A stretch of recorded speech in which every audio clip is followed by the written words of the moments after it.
ಮಾಡಲಿಕ್ಕೆ ತುಂಬಿದ ಮಜ್ಜಿಗೆ ಮೆಣಸು ಮಾಡ್ತಾರಲ್ಲ, ಮಸಾಲೆ ಹಾಕಿ ಅದನ್ನು ಮಾಡಲಿಕ್ಕೆ ಹೇಳ್ಕೊಡ್ತೇನೆ. ಎಲ್ಲ ಮೆಣಸಿಗೆ ಕಟ್ಸನ್ನು ಮಾಡ್ಕೊಂಡಿದ್ದೇನೆ. ಈ ಥರ ಮಸಾಲೆ ಮಾಡ್ಕೊಳ್ಬೇಕು. ಇದಕ್ಕೆ ಬೇಳೆ, ಹಿಂಗು, ಕೊತ್ತಂಬರಿ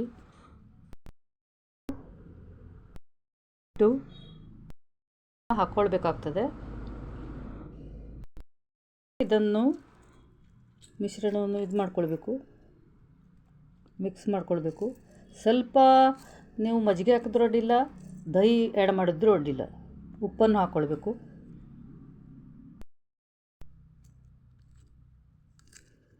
ತಿನ್ನಬೇಕು ಇದರಲ್ಲಿ.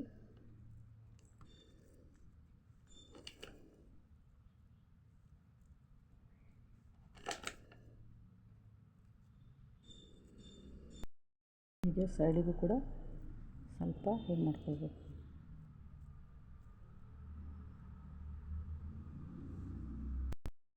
ಬಂದಿದೆ. ಒಂದು 4-5 ದಿವಸ ಹೀಗೆ ಒಣಗಿಸಿ ನಂತರ ಎಣ್ಣೆಯಲ್ಲಿ ಡೀಪ್ ಫ್ರೈ ಮಾಡಿ ತಿನ್ನೋದು.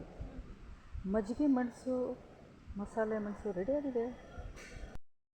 ಮೆಣಸಿದ್ರೆ ಸಾಕು, ತುಂಬಿದ ಮೆಣಸು ಊಟನೇ ಆಗಬೇಕು.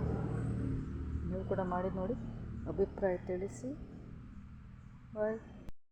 4-5 ದಿವಸ ಚೆನ್ನಾಗಿ ಬಿಸಿಲಲ್ಲಿ ಒಣಗಿಸ್ಬೇಕು.